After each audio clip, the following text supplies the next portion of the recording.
it's really tough when you get a one-year snapshot. It really tells you nothing. Like Brad was saying, it's showing $16 million for this grant that was maybe spent in 2006. You know, Mark, it's hard to. You chose this window 08 to 11. Mm-hmm. That's not a tip. That's just, I mean, wouldn't it make sense to do this every time we adopt a new tip? Then it's tied to the tip and it makes sense. And Yeah, I would love to do that. Actually, I saw some old maps, I think, that from your time here that you had done, where you had done some of those calculations. And we do have the tip coming up this summer. So. And believe me, I appreciate all the fuzziness to this. Like, it is a lot harder than you might think because so many projects are blended or regional or state or I understand all that. Yeah. For instance, the Dover New Market project, which started as bike lanes, which could go into bike ped here, figuring out how to show that in some way when really it's a maintenance geometry expansion thing. Road in the end, it's become a complete reconstruction. Yeah.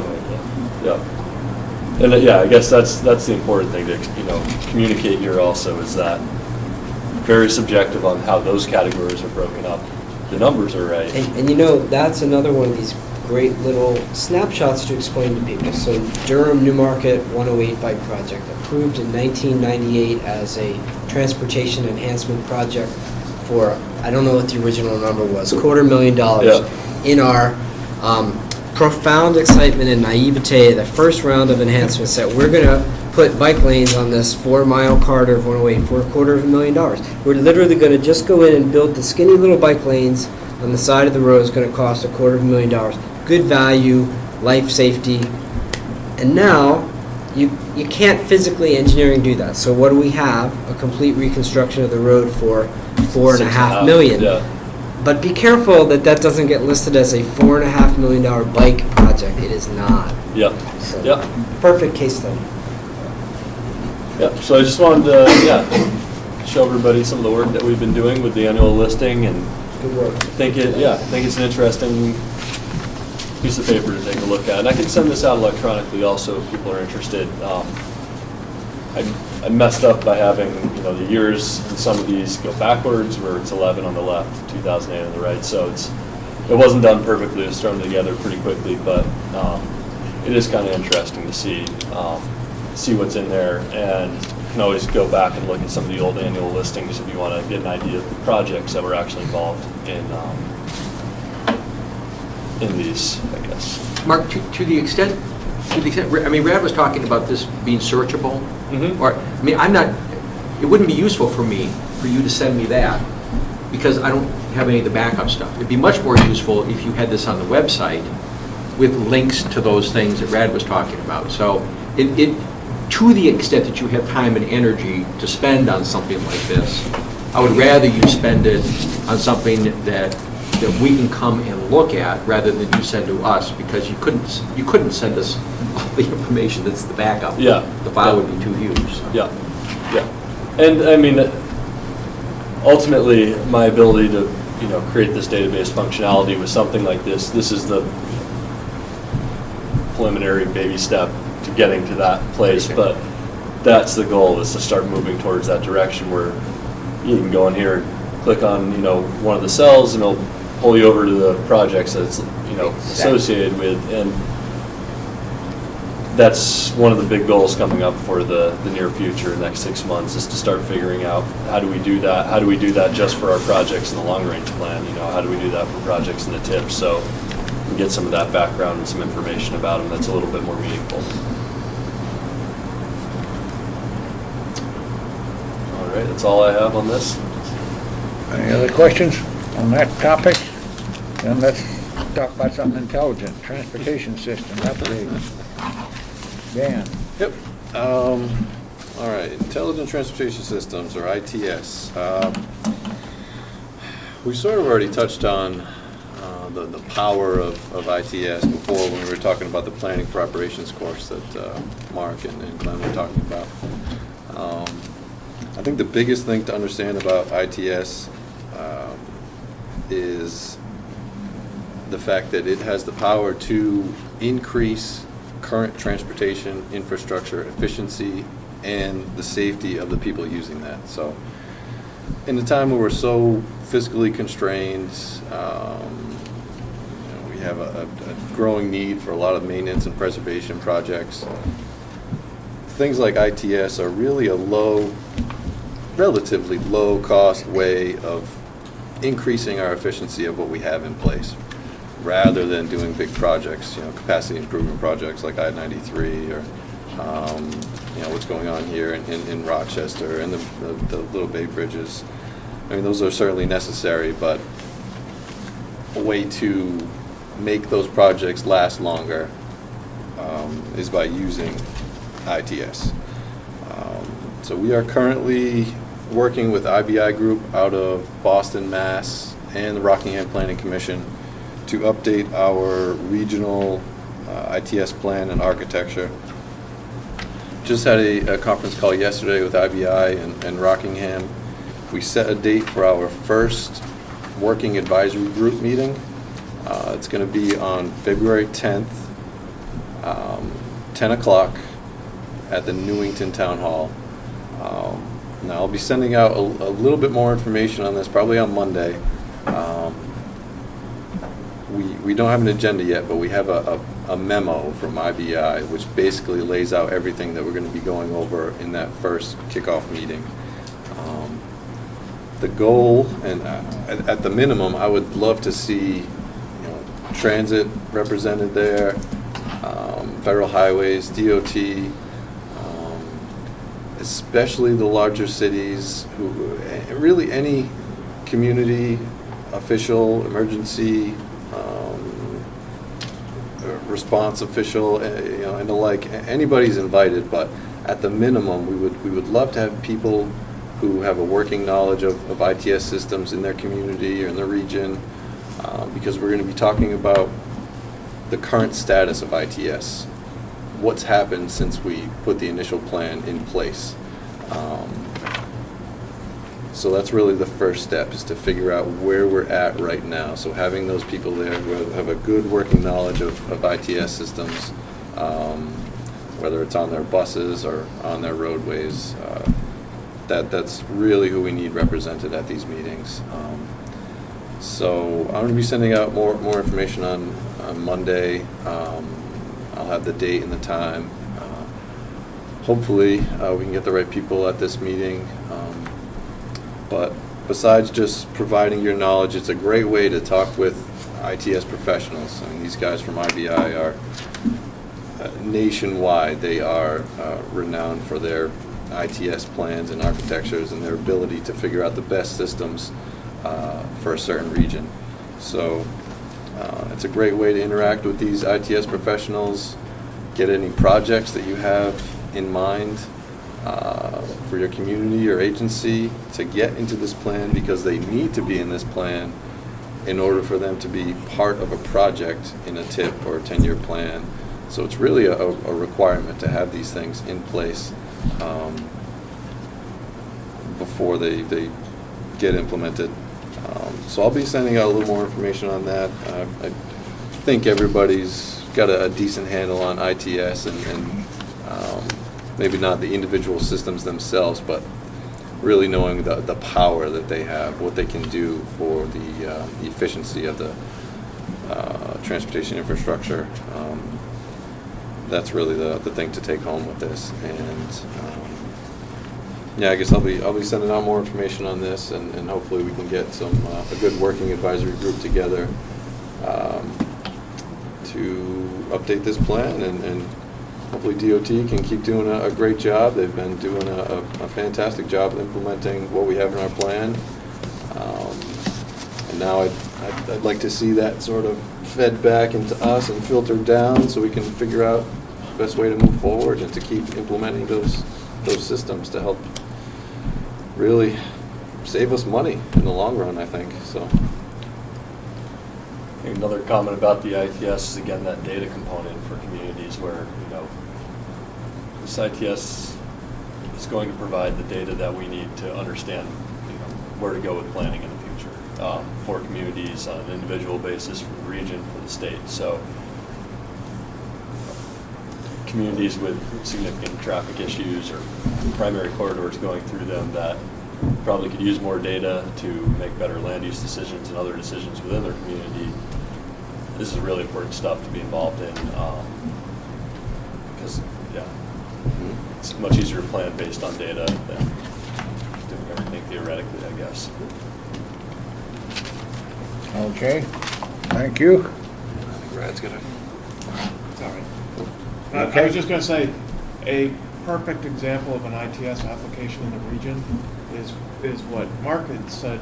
We're working on firming up a contract with a group called HBSS out of Andover, and they are going to supply the software that our dispatchers use to answer that call, take a trip request, and then pair it up with the most affordable option for people to take advantage of to get to their doctors, whatever other appointments, grocery, what have you. Just so, another good example, Ed, of how Wildcat has a CMAQ grant for real-time transit information, which we're hoping to get started next fiscal year. So that's the same kind of stuff. The other one I'm aware of, we're trying to, the Amtrak Downeaster folks, to get real-time train status information at the platforms. So all this stuff links together. And Rad reminded me of the irony that one of the project managers for this company lives in Durham. Yes, he does. Yep. Takes the train to Boston every day to the company's office. So small world, and all this stuff ties together. Yep. So again, I'll be sending out more information, probably the TAC and policy on Monday. Certainly, spread the word and contact who you might think who might be interested. And they can certainly ask me any follow-up questions that they have. But again, it would be great to have people who have a good working knowledge of ITS, either in their community or at their agency, so that we can help to figure out the best way to move forward and keep integrating these systems further. Okay, thank you, Dan.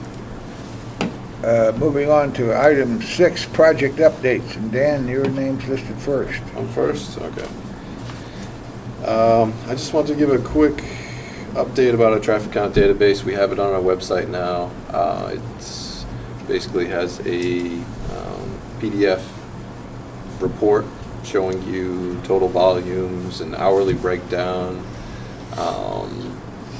at, I believe, 111 different locations that we collected this year. So that's up on our website in the, I think it's in the resources section somewhere.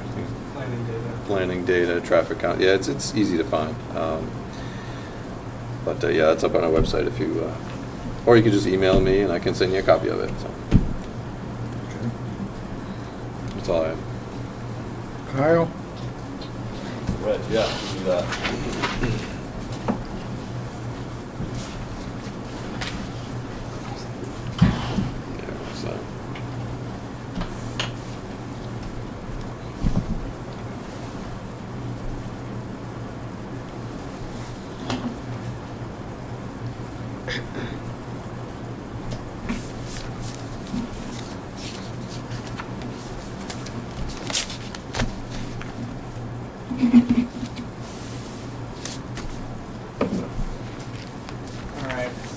To just give a brief update on where we're at with the Scenic Byway Corridor Management Plan.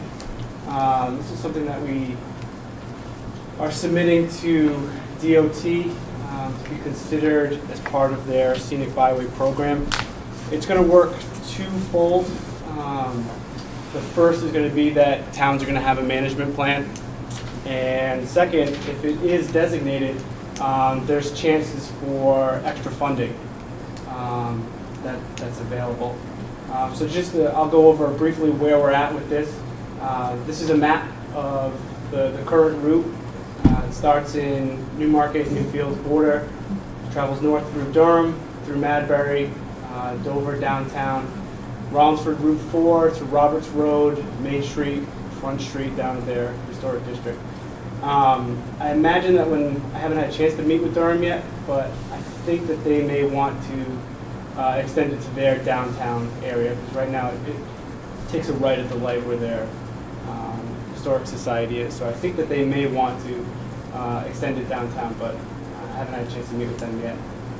So the two things that we've done so far have been looking at the existing and physical conditions along the route. So this is an example of some of the data that we've collected from Newmarket. We've collected for all the towns so far, except for Durham. Durham's the only one that's left so far, but this will give you an idea of some of the values that we're looking at.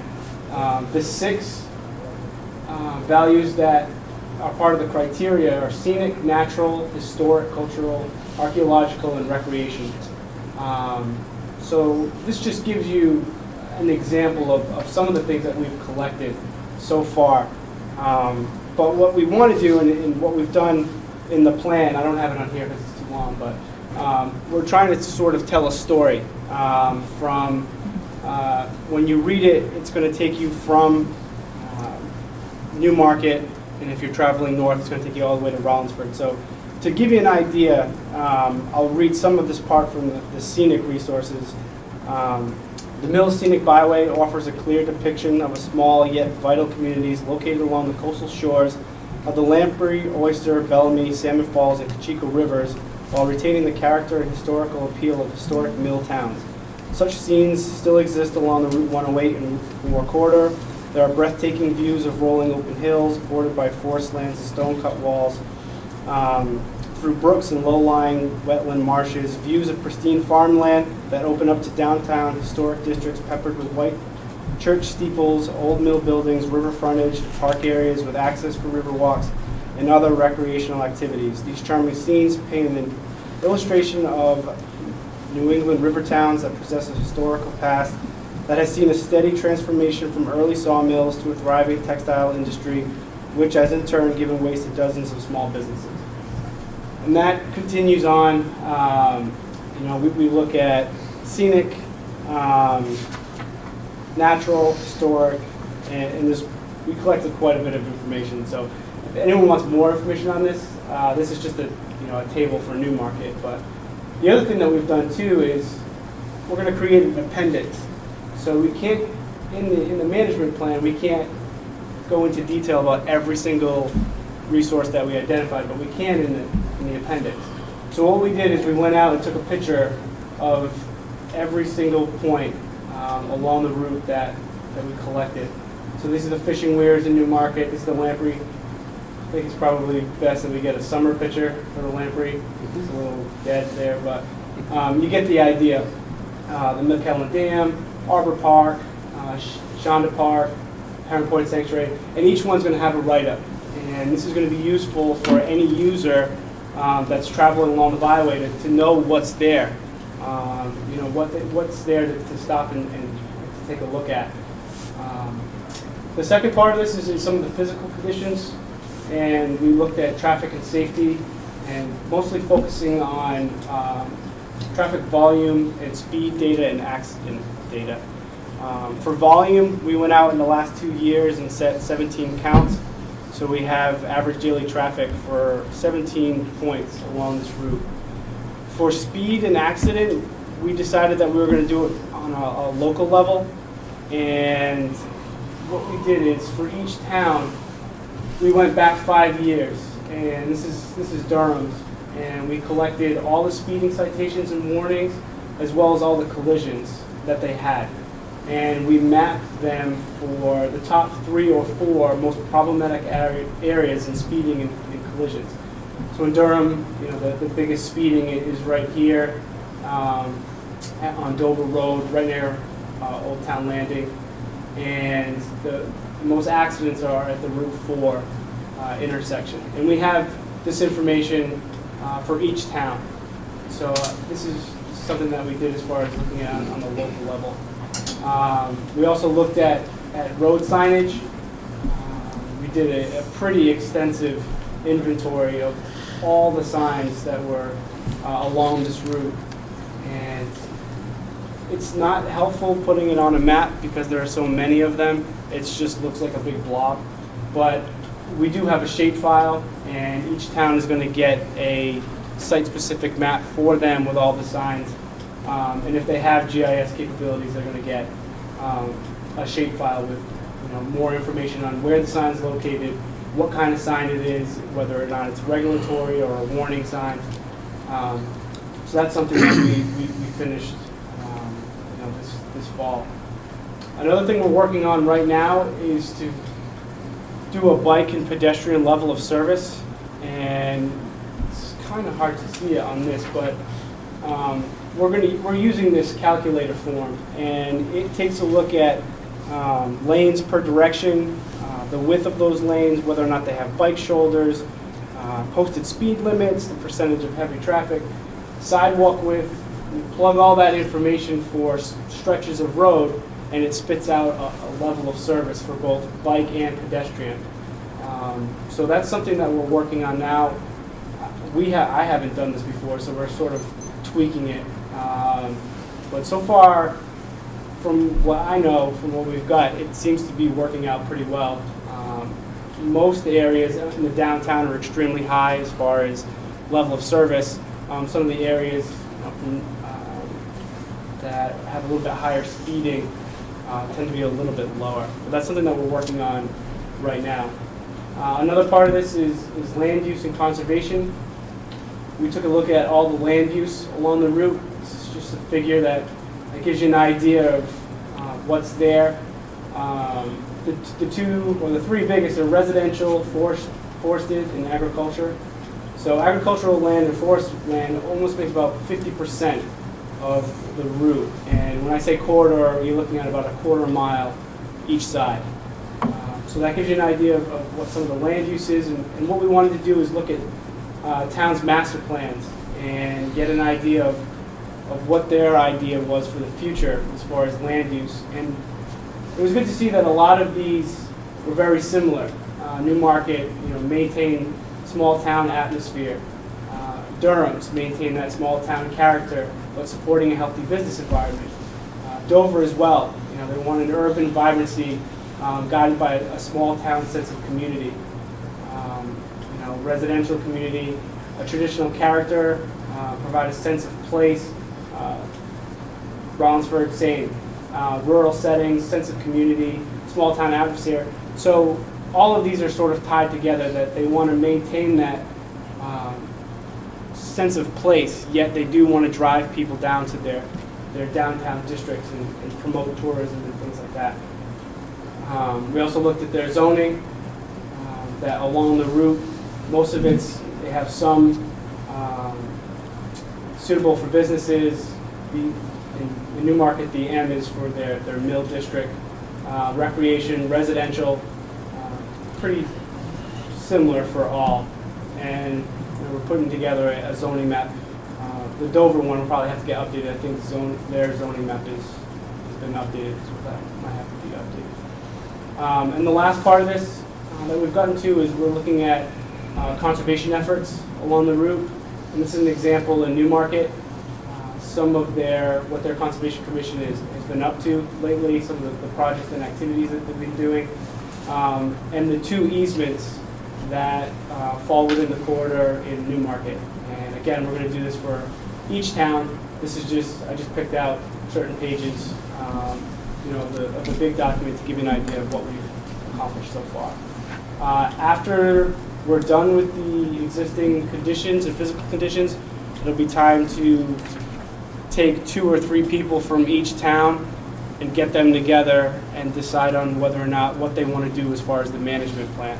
This has been the inventory, but the next step is to decide how they want to see this route either developed, protected, what type of projects they'd like to see in the future. So I can probably see us moving to that early this spring. If anyone has any questions or wants to see more of this, I have the whole document. The very first part, and maybe this very last part, it seems to me, given the fact that people are looking for different kinds of vacations, and there's historic vacation, people package these things. Mm-hmm. And it would seem to me that this would be something that could be really, really useful to people who run bed and breakfast, people who have various, the hotels, restaurants, in terms of attracting people from out of state to come and spend money and maybe drive along this corridor. Is there a mechanism, or, I mean, obviously, we're not necessarily interested in talking about the accident data. That stuff may be useful for the community, but that's not part of the sort of out. Is there a way of taking this information and allowing it to be used in a very practical and I think productive way by folks who would find it really, really helpful in terms of marketing their businesses and things of that sort to the general population that's looking at vacationing or tourism sorts of things in New Hampshire? I think so. I'm not sure how we would go about doing that, but I think maybe that could be one of the goals with the management plan side of it, meeting with, so just take for example, Rollinsford, because this is going to be they're focusing on the mills. That's what this really revolves around. And maybe one of Rollinsford's goals is to take information out of this plan and create some sort of pamphlet or something like that could be released in the town with, points that are along this route, and give it to those bed and breakfast places to hand out to people. And exactly. I mean, if you're doing this for a particular purpose, and it's relatively easy to package it so that it also accomplishes something else that's really good, I mean, why not? So I guess my argument would be that we ought to be building into things like this the thought process about how can it be used in other ways, as long as all the work is being done. My wife and I own a piece of property up in Maine, and that we rent out, and we're always looking for things like this to make our property more attractive and to provide access to people. So I can see where there could be a lot of businesses along this corridor, even though it sort of focuses on mills.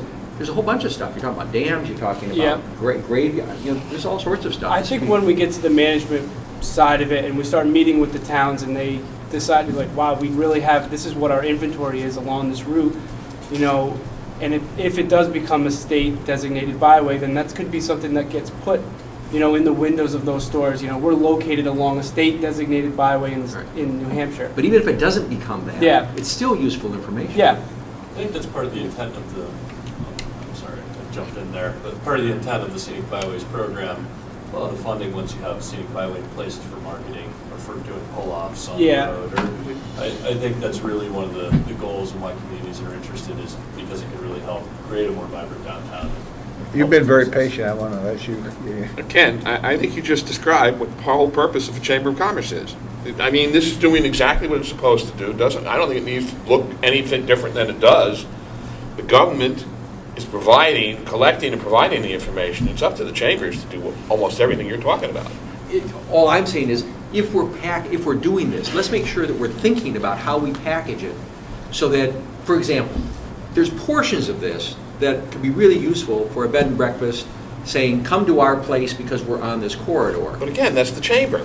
No, They don't need to be. No. I'm not. What I'm talking about is, let's make sure we set it up so that it is as usable as possible to the folks that want to use it, like the chambers and like individual folks.